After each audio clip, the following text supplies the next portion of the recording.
E aí galera, beleza? Meu nome é Alex Lima, eu sou um dos sócios da Glóbulo.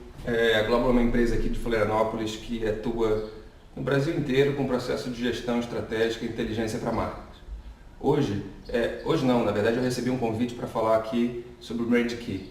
O Brand Key é uma ferramenta muito interessante que a gente consegue visualizar numa folha vários direcionamentos estratégicos para a marca. Então a gente vai falar sobre isso. Espero que seja extremamente interessante para você. Valeu! Lá na Glóbulo a gente tem um método que é desenvolvido em 4 etapas e a gente divide ele basicamente assim. Primeiro, entre a etapa emocional e racional.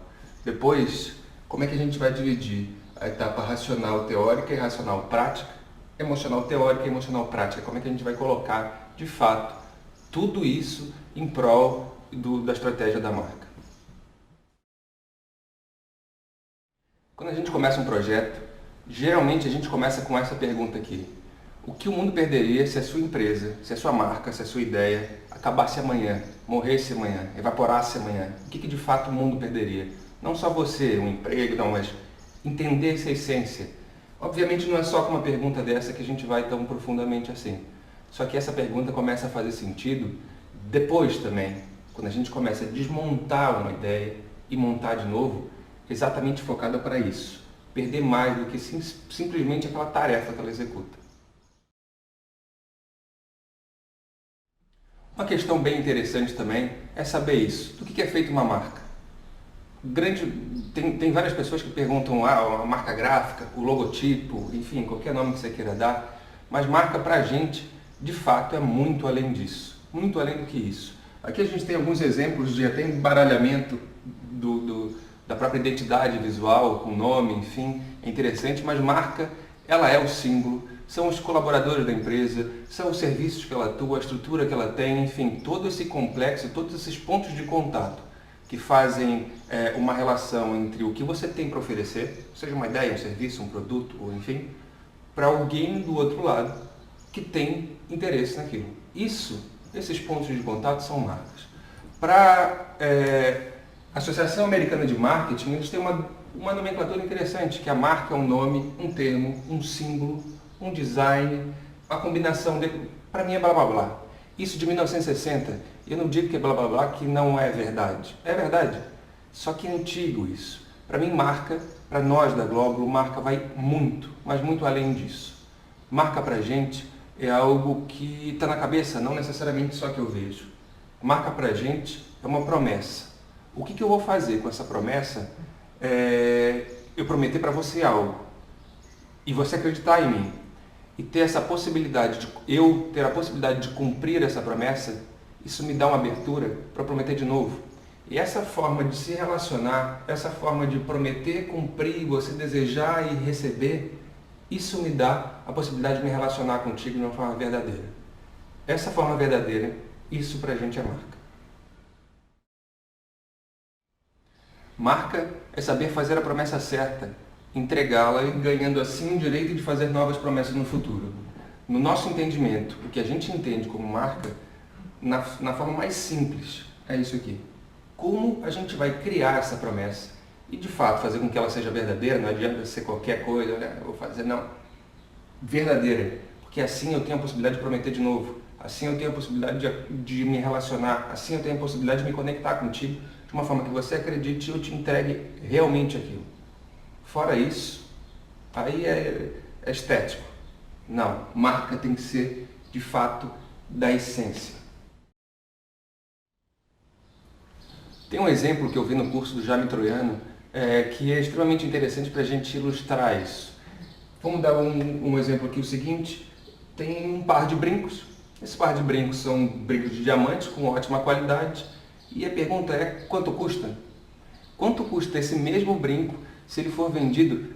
Primeiro, não tem nada contra essas marcas, por favor, e nem também tem nada a favor, a questão não é essa. É só o que está na nossa cabeça quando a gente tem um apelo visual. Você pode ser do Acre, pode ser de Roraima, pode ser de Recife, pode ser de São Paulo, pode ser de Porto Alegre. Como isso aqui vai unir a gente num único posicionamento de marca, o que isso significa em vontade, em desejo. E principalmente, em valor, não só financeiro, nesse caso é financeiro, mas em valor do que a gente valoriza aquilo. Quanto custa esse brinco se ele fosse vendido numa loja assim? Então, lembrando, é o mesmo brinco. Aqui, ele talvez custaria, sei lá, 5 mil reais. Um preço bom, um brinco bom, 5 mil reais. O mesmo brinco, talvez fosse vendido aqui. O mesmo brinco, talvez fosse vendido aqui. O que tem por trás disso é o que eu estava falando antes. Essa promessa. Talvez eu nem precisasse mostrar isso. Talvez eu só com a cor da caixa, a cor e a forma, isso aqui já me deixa uma promessa muito clara do que é. Talvez se eu der isso aqui para minha mulher e dar só essa caixinha, isso já tem uma promessa absurda por trás. Como criar isso? Lembrando, desde que seja verdade. Uma questão importante também é que se a gente começar a olhar por esse aspecto, tudo pode ser marca. Uma ideia, um serviço, uma pessoa, um produto, uma empresa, um objeto pode ser marca. Um desenho pode ser marca. 3 círculos pretos pode ser marca. Talvez um fragmento de um peixe pode ser marca. Um movimento pode ser marca. Uma cor pode ser marca. O nada, o espaço em branco, pode conter toda a informação do mundo aqui, mas ser totalmente clean. E ainda assim pode ser marca. E você, inclusive, sabe que a marca que tem aqui, ela é mutável. Ela sofre brincadeiras, inclusive, e tem até um nome. Então tudo, na verdade, pode ser marca. Olhando por esse aspecto, você vai começar a andar na rua e vai perceber o seguinte, cara, é um mundo de rótulos. Tem muita coisa ruim, mas também tem muita coisa boa. Olhar por esse lado que começa a ser interessante. Algo interessante a ser pesquisado também é exatamente esse encontro. O encontro da psicologia com a antropologia. A psicologia é moldada, inclusive, por percepções e desejos. A gente sabe que marca não é 100% igual para todo mundo. Talvez um refrigerante X seja bom, ótimo para uma pessoa, mas para outra pessoa aquilo lá é execrável. Enfim, não quer dizer que tem que agradar todo mundo. Uma coisa interessante também é saber que posicionamento é igual a abrir mão. Eu não posso agradar todos, mas ao me posicionar, eu abro mão de outras coisas, quero ser... Não pode falar foda? Pode. Quero ser foda naquilo. Então, nesse momento, ao me posicionar, de fato eu estou abrindo mão. E nesse caso aqui, é interessante a gente analisar o que é o desejo daquele grupo, quais são os desejos daquelas pessoas, quais são as percepções que se tem ali. E interessante, saber em que meio ela está inserida, saber em que momento ela está inserida, saber quais são os valores culturais onde ela está inserida. Porque mudando esse cenário, mudam também posteriormente, não de uma forma essencial, de uma forma acidental, as percepções que ela tem. Então, saber que marca é um encontro da psicologia com a antropologia faz com que você olhe um pouquinho além, inclusive, na hora de pensar ou desenvolver o projeto de marca. Certamente vocês vão ver o mapa da empatia em alguma outra apresentação aí. Se vocês não tiverem oportunidade, mas enfim, procurem mapa da empatia na internet, vocês já vão ter isso aqui de uma forma bem fácil. Então, como a gente pode fazer? Lógico que não é só preenchendo isso, mas é uma ferramenta extremamente interessante. Como é que teu cliente sente? O que ele sente? O que ele vê? O que ele ouve? O que ele perde? O que ele ganha? O que ele fala e o que falam para ele? Como é que a gente pode se colocar no lugar desse cliente aí para começar a entender ele por um outro processo? Talvez o processo dele. Outra coisa interessante, essa pirâmide aqui, onde a gente passa por processos que, querendo ou não, são padrões. Assim. Então, num trabalho de gestão de marca, uma gestão estratégica, entender em que ponto a gente está e, de fato, para onde a gente quer ir, começa por esse passo aqui. Uma marca nasce, como qualquer coisa, desconhecida. Ela se arrisca, inclusive, a ser rejeitada. Esse é o outro passo. Uma rejeição não necessariamente é ruim, mas eu posso ter uma rejeição forte por um grupo e, por causa dessa rejeição também, ter um apoio muito grande por um outro grupo. Ter um inimigo não é uma pessoa, ter um inimigo, uma situação, pode ser muitas vezes importante para a marca. Pode não, é importante.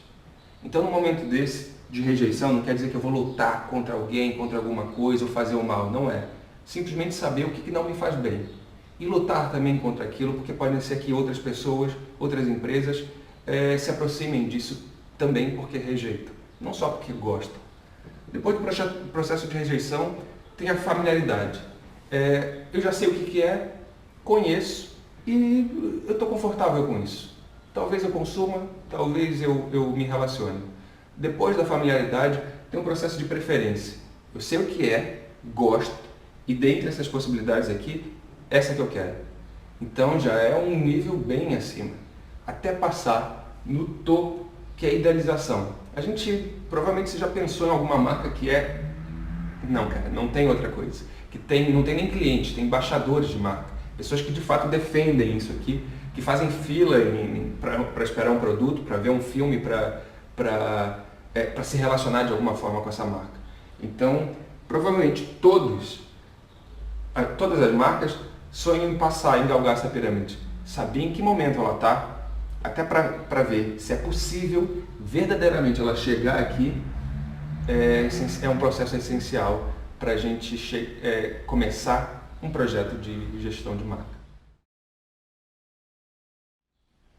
Um outro assunto extremamente interessante é sobre propósito de marca. Muito se tem falado sobre isso no momento, e isso é um assunto que está bem em ebulição, assim, até a palavra propósito está sendo usada bastante, o que é extremamente interessante, mas, enfim, o que de fato é propósito? Pelo menos de fato para a gente, não quer dizer que é uma verdade absoluta.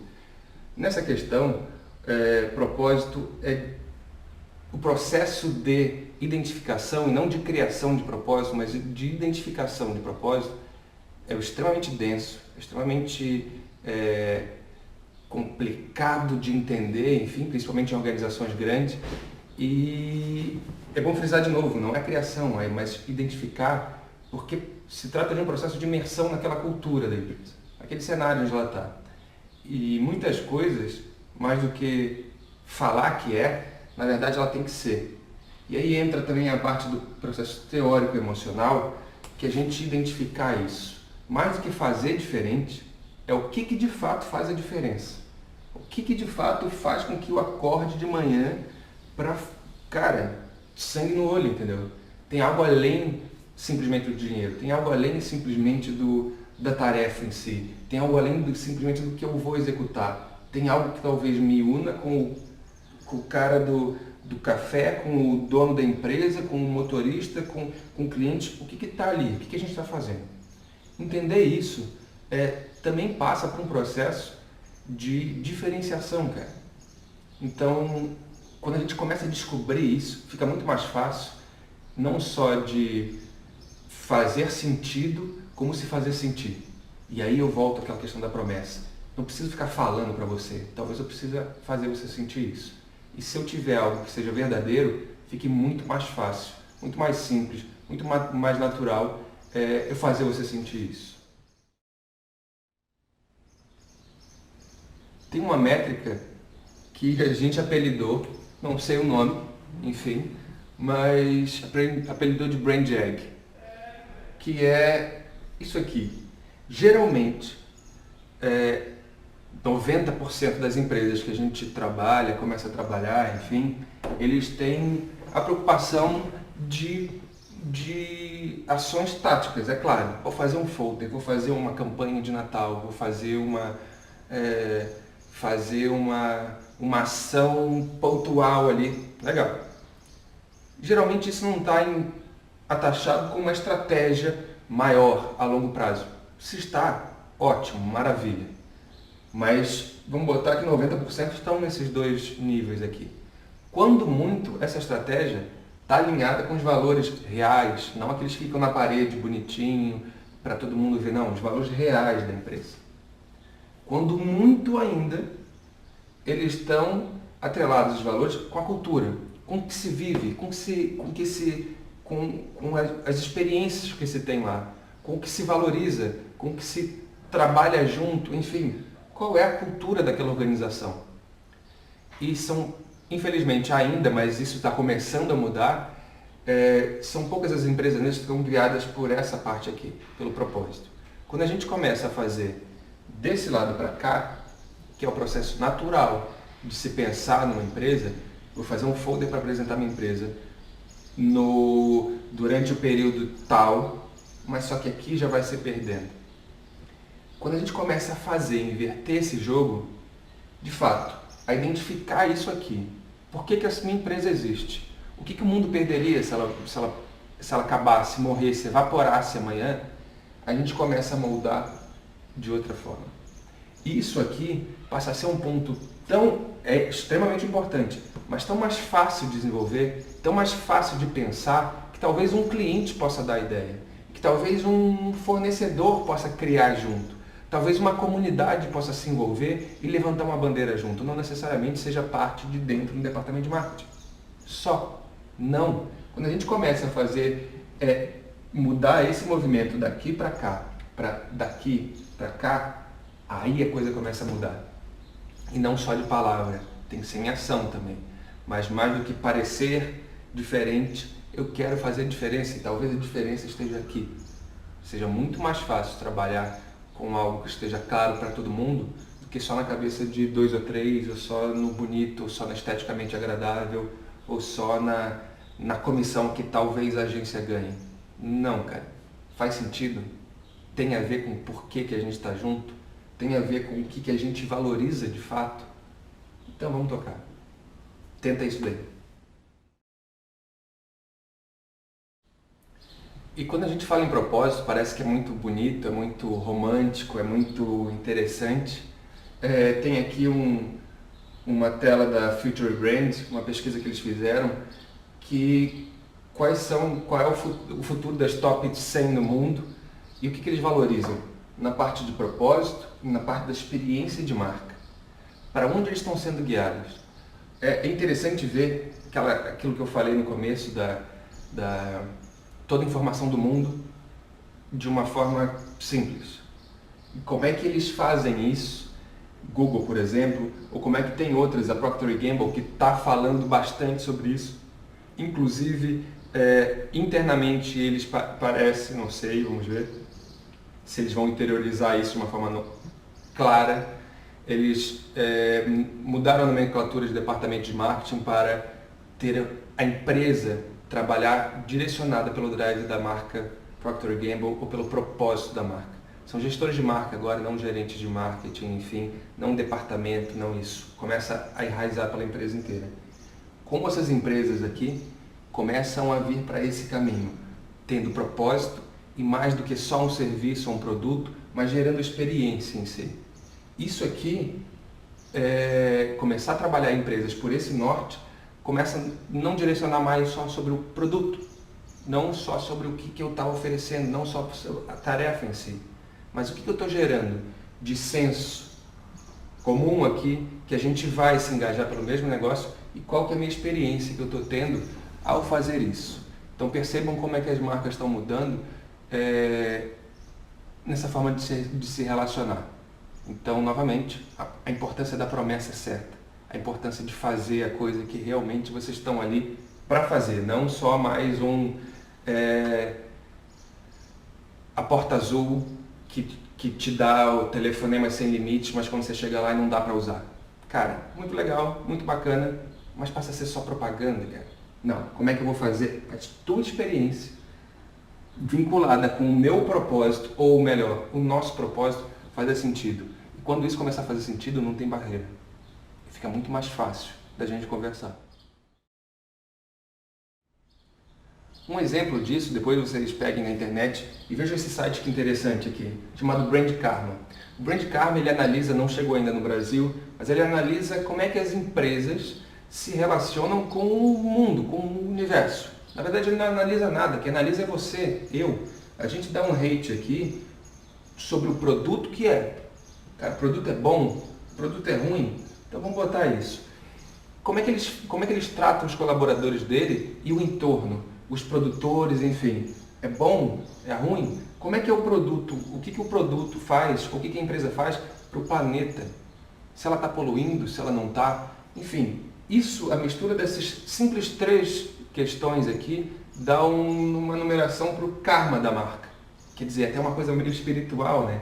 Mas eu aposto, dá uma fuçada lá depois, que é extremamente interessante ver empresas de petróleo ou empresas de tênis, refrigerante, enfim, como é que o valor da marca pode ter um outro olhar também. Não só o valor financeiro dela, mas isso aqui vai impactar daqui a pouco, quando um movimento desse cresce, obviamente impacta no valor financeiro da marca. Eu como acionista, por exemplo, se eu fosse ver isso aqui e ver que uma marca é extremamente mal rateada ou falando extremamente mal sobre a forma de se relacionar dela, talvez eu pensasse duas vezes antes de investir. Ou marcas que são muito bem rateadas aqui, talvez me dê até a curiosidade de me relacionar com elas. Então, não é mais uma empresa fazendo. São as pessoas falando o seguinte, cara, isso aqui talvez não me seja mais interessante. Ou para o meu planeta não é interessante. Ou não compartilhe com a forma que eles desenvolvem um produto com um trabalho escravo. Enfim. Alguns exemplos, inclusive, de o que já está acontecendo, enfim, de campanhas agora. É a parte tática ali saindo, como o propósito passa a ser também valor de negócio. Eu não quero algo que seja só bonito ou só espiritual. Não, ele tem que ser isso e tem que ser real. Mas ele tem que gerar recurso. Nem que esse recurso seja para gerar mais recurso e distribuir, que é o caso da Tons. A Tons é uma empresa, até agora, e até onde eu sei, fantástica, que começou vendendo sapato. Mas cada sapato, toda a estratégia de marketing, todo o direcionamento dela é claro, é um para um. Cada par de sapato, ela dá outro para quem precisa. A tarefa era sapato, mas só que o propósito era um para um. A tarefa mudou, ela passou a ser óculos. A cada óculos que eu vendia, eu dava uma operação de córnea para uma pessoa. A tarefa mudou depois, foi para café.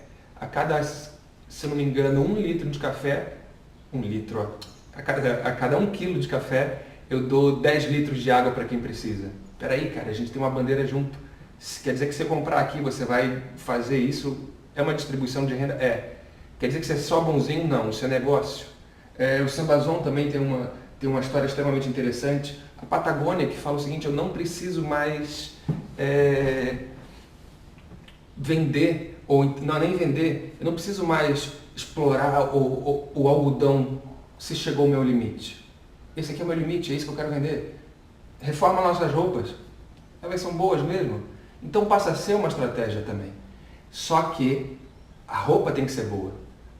O sapato tem que ser entregue, sabe? Se não, isso é uma quebra de promessa. E aí, meu amigo, se quebrar uma promessa dessa, vai ser difícil de voltar de novo. Identificar isso como uma verdade e fazer com que isso seja uma verdade é fácil. Fácil entre aspas. É fácil como viralizar isso. Mas muito mais fácil é no momento onde eu quebro uma promessa dessa e um castelo desse desmoronar. Então aí mora o grande cuidado. Fácil mesmo é que isso seja uma verdade. A gente tem alguns projetos com empresas de startup. É extremamente interessante como já tem uma ideia concebida, já tem um projeto concebido, já tem um direcionamento. E quando a gente entra, independente do processo onde ela está, no caminho onde ela está, e quando a gente entra gerando novos inputs e novas percepções de marca, como esses empresários, esses aspirantes empresários muitas vezes, como esses empreendedores começam a mudar não só o pensamento da marca gráfica, do que é o bonitinho e tal, que é extremamente importante, mas começam a mudar o pensamento de modelo de negócio. Então, novamente, eu vou frisar que marca, nessa questão de marca é uma promessa, o que o cara está entregando, não só no visual, não só no nome, não só na embalagem em si, mas o que ele está entregando no produto, o que ele está entregando na venda, o que ele está entregando no pós-venda. Todo esse processo a gente começa a desmontar para montar de novo, a pesquisar, analisar de uma forma minuciosa para acertar os detalhes da engrenagem, para botar a empresa num rumo, num trilho certo. E quando a gente começa a fazer com um processo de startup assim, é interessante que muitas ideias, muitos projetos começam a ser repensados de uma forma tão profunda que viram até outras coisas, mas só que é para melhor isso. E esse é parte do nosso projeto também. E eu gostaria que talvez esse, e na junção de vários outros cursos que vocês vão ter aí nesse evento, pudessem fazer isso. Que vocês tivessem uma visão maior sobre uma empresa, maior sobre um produto, maior sobre o projeto, maior sobre um experimento e principalmente maior sobre marca. E vamos embora, vamos falar do Brand Key. Uma outra ferramenta extremamente interessante é o Golden Circle. Se vocês não conhecem, nem vou falar muito porque isso aí já está meio batido, mas é muito bom. Procurem no YouTube um TEDx do Simon Sinek, que fala de uma forma muito simples, enfim, sobre o Golden Circle, que é o que eu faço, como eu faço, e o principal é por que eu faço. E ele fala sempre isso, né? Comece com por quê. Por que eu estou fazendo esse negócio? Por que isso existe? Não é o que eu estou fazendo, é o porquê que eu estou fazendo. Então muda esse tipo de pensamento, que aí a gente começa a desconstruir para construir de novo. E aí a gente começa a entrar agora no processo de construção de novo, que é do Brand Key. Vamos ao que interessa então. Brand Key. O Brand Key é uma ferramenta que surgiu pela Unilever para gerenciar ou para controlar toda a infinidade de marcas que eles têm. Como é que podia ficar de uma forma simples e visualmente agradável um processo gigantesco de marca? Então aí vem essa ferramenta aqui, que ela é dividida em 9 partes. E eu vou falar rapidamente sobre cada uma dessas partes. Então a parte número 1, que são as forças bases dessa marca. O que ela tem ali que sustenta ela? O que ela tem ali que são exclusividades dela? Talvez o que ela tem ali de verdade dela? Aqui está o que sustenta tudo isso. Então a grande importância da gente saber de fato o que ela pode prometer, é claro que num processo de imersão, ou de descoberta, e principalmente de identificação, sai aqui a grande importância dessa base aqui, as suas forças. Então, colocando ali, identificando anteriormente, quais são as forças dessa marca. Que fiquem claros aqui, claros, enfim. Segundo ponto é o ambiente competitivo. Quando a gente pensa em ambiente competitivo, geralmente a gente vai olhar para os nossos principais concorrentes diretos, talvez o concorrente indireto ali que faz um produto, um serviço similar que possa ter... Cara, a gente olha para uma outra forma. Também tem isso, também é interessante. Mas qual é a tua sensação ao consumir o produto? Não só o que ele oferece como tarefa, mas qual é a emoção que eu tenho por trás daquilo? Qual é o que me conecta com aquele tipo de serviço ou produto? Por exemplo, se a minha emoção, se a minha sensação é fome e o meu cliente é uma barra de cereal, talvez um chocolate seja um concorrente indireto. Ou talvez, sei lá, um restaurante seja um concorrente indireto. Mas, na verdade, qual é o meu ambiente? É um ambiente onde se tem fome. Talvez uma cenoura seja, sabe? Talvez olhar para um outro canto ou fazer uma outra coisa, aquela minha sensação de fome pode sumir. Talvez uma água seja. Na verdade, se eu olhar pela sensação que aquela pessoa está olhando ou está sentindo, eu não olho só os concorrentes tradicionalmente que aquela empresa acha que tem. Por exemplo, se eu tenho fome, essa gaveta aqui é um ambiente competitivo. Não é nem só o posicionamento da gôndola que está no supermercado. Não, essa gaveta aqui é um ambiente competitivo. Como é que eu posso fazer com que essa marca onde eu estou construindo, eu estou criando, na verdade, sacie aquela fome ou sacie aquela sensação em qualquer ambiente, independente de onde ele está. Então, pensar na sensação mais do que só na localização, mais do que só na concorrência em si que eu consigo enxergar, por que não expande um pouquinho e pensa no ambiente competitivo como uma sensação que a gente quer nutrir, que a gente quer suprir, que a gente quer resolver, na verdade. E eu falo de forma comum uma só, mas talvez o problema seja tempo, talvez o problema seja recurso, talvez o problema seja... Enfim, problemas existem aos montes. Onde é que a tua marca, de fato, mais do que concorrer, pode colaborar e ajudar junto? O terceiro passo já é o público-alvo. Público-alvo não é uma expressão que eu goste muito, ou target, enfim, pessoalmente eu já não sou muito afeto a isso. Mas com quem que a gente está falando? Geralmente a gente pega aquelas pesquisas que é mulher, classe B, moradora da região X, com escolaridade Y. Legal? É importante. Longe de mim falar que isso daí não é importante. É extremamente importante. Só que para mim isso daí ainda é muito vago. Novamente, qual é a sensação que ela está sentindo? Porque se eu pegar uma mulher na faixa etária de 25 a 35 anos, moradora do centro e escolaridade pós-graduada, se eu quisesse vender para ela um iogurte, o que isso me diz? Para mim, me diz só um perfil financeiro dela, que pode ser interessante também. Mas só que se esse iogurte, na verdade, eu tivesse muito mais focado no qual é a sensação dela. Por exemplo, se a sensação dessa mulher aqui, ela estiver pensando no filho dela, talvez a sensação que ela tenha, ou que a gente pode transmitir, seja amor e segurança. Talvez o iogurte seja um. Agora, se essa mesma mulher da classe A, classe B, com faixa salarial X, de 25 a 35 anos, estiver pensando na saúde dela, ou a sensação é de controle, ou não ultrapassar barreiras e estar ali no certinho, talvez eu tenha uma outra coisa. Não pense nisso só como publicidade empurrar, mas eu estou pensando aqui na sensação dela.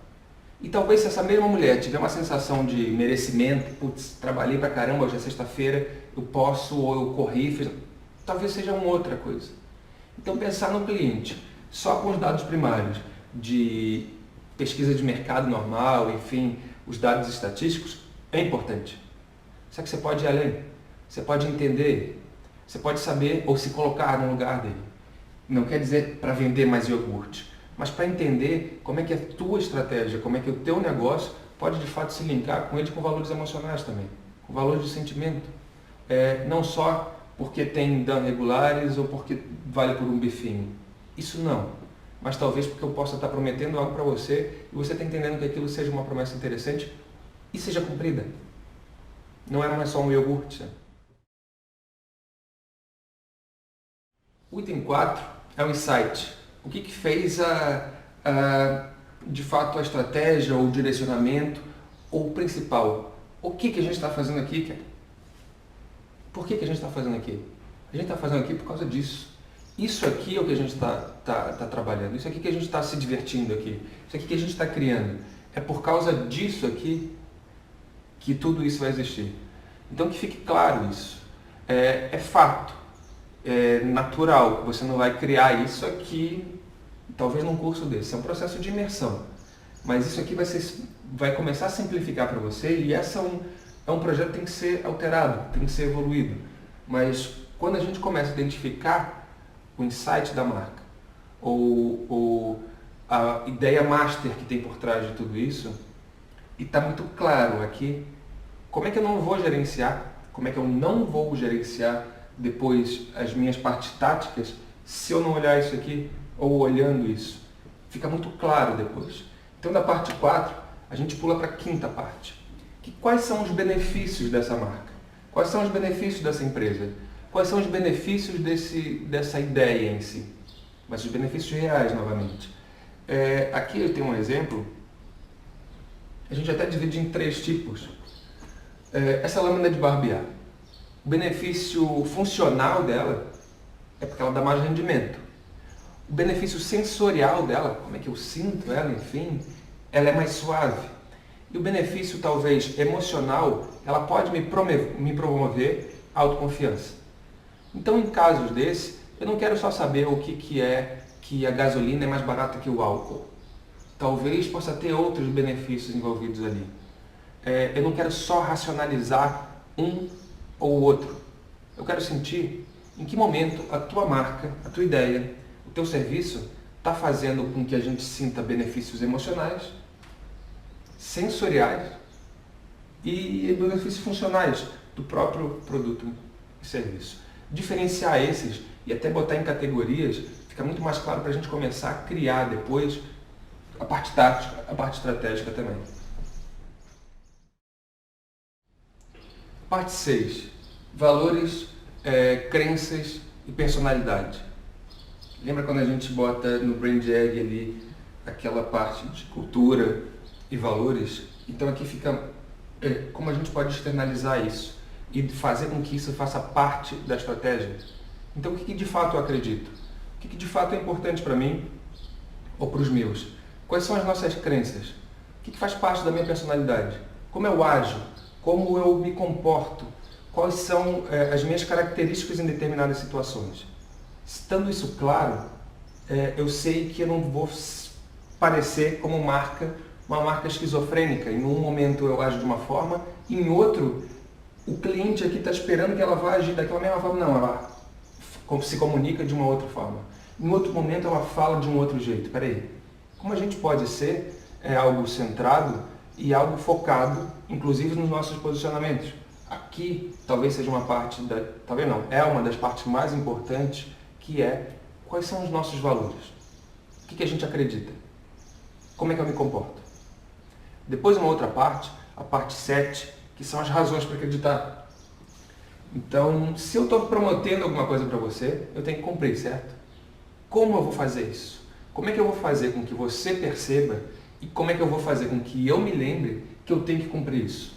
Então, quais são as razões para acreditar? No caso da Globo, a gente quer gerar impacto positivo através da mudança.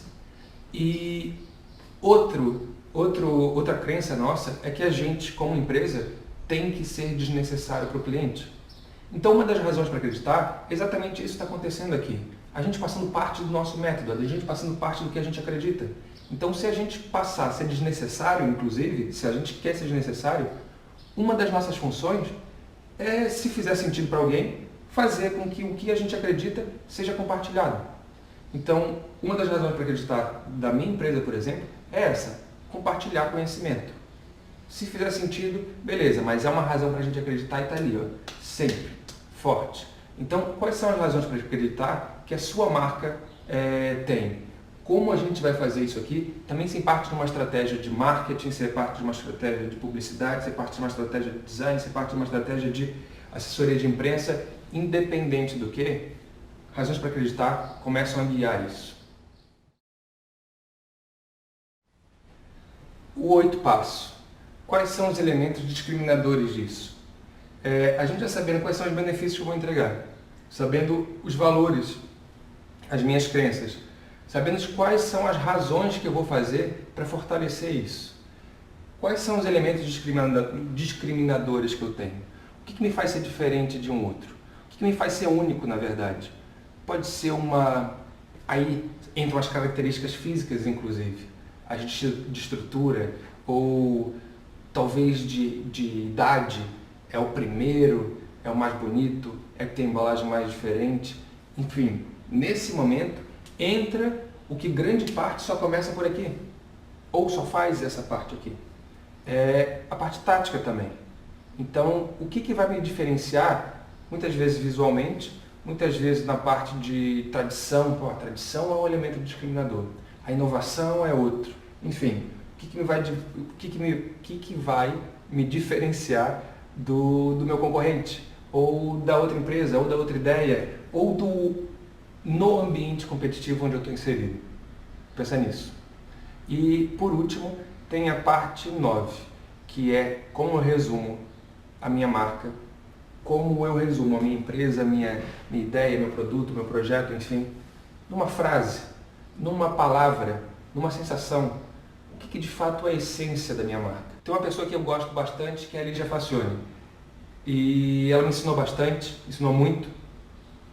Numa das coisas, que ela fala são os atributos essenciais, desculpa, e atributos acidentais de marca. Essencial que você tem, que tá dentro de você, é o teu comprometimento, é a tua ética, é a tua forma de se relacionar. Acidental, essa camisa, eu raspar meu cabelo, é a roupa que eu estou usando, é o ambiente onde eu estou. Acidente, isso muda. Então talvez aqui nos elementos discriminadores seja essa parte acidental. O que eu posso fazer para me discriminar em cima disso? Com um pouquinho de essência. Mas a essência, na verdade, o que tem ali como atributo principal dessa marca, o que é? Para Disney é a magia. Para Apple, talvez seja a criatividade. Fazer você se sentir criativo. Os produtos devem ter isso.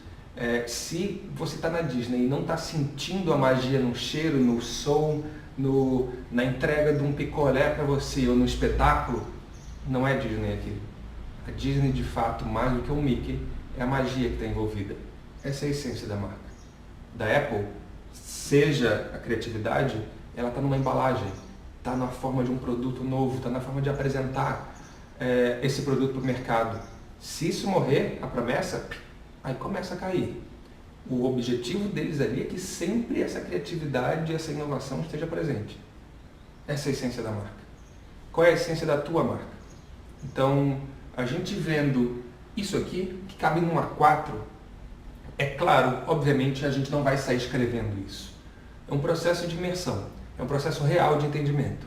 Mas a partir do momento que isso está claro, fica muito claro eu traçar a estratégia, fica muito claro eu desenvolver uma rota, fica muito claro eu externalizar isso, independente de qual é a forma, independente de qual é o formato ou a ferramenta.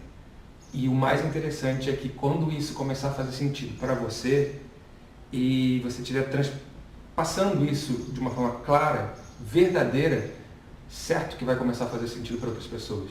E talvez o investimento que você tem que fazer depois para que esse relacionamento aconteça, para que a promessa possa ser entregue novamente, seja muito menor do que uma forma tradicional de pensar.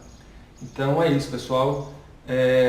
Desculpa aí o ambiente, eu acabei de me mudar, enfim, mas sinta-se à vontade aí na minha casa. Eu espero realmente que eu tenha conseguido, de alguma forma, trazer alguma coisa nova, trazer algum tipo de possibilidade ou alguma abertura de conversa para minha contigo, e eu fico extremamente aberto, à disposição para a gente conversar de novo. Pode me mandar um e-mail aí, pode ligar para a minha empresa, para a Globlo. Tem uma galera lá disponível para fazer isso, para ajudar, para trocar ideia. A gente realmente gosta disso. Novamente, muito obrigado pela possibilidade, pela oportunidade. Está até desligando tudo. Valeu, galera. Até a próxima aí. E aproveitem essa ideia, esse evento que, pelo visto e pela quantidade de gente que o pessoal juntou, só está começando, cara. Valeu. Obrigadão.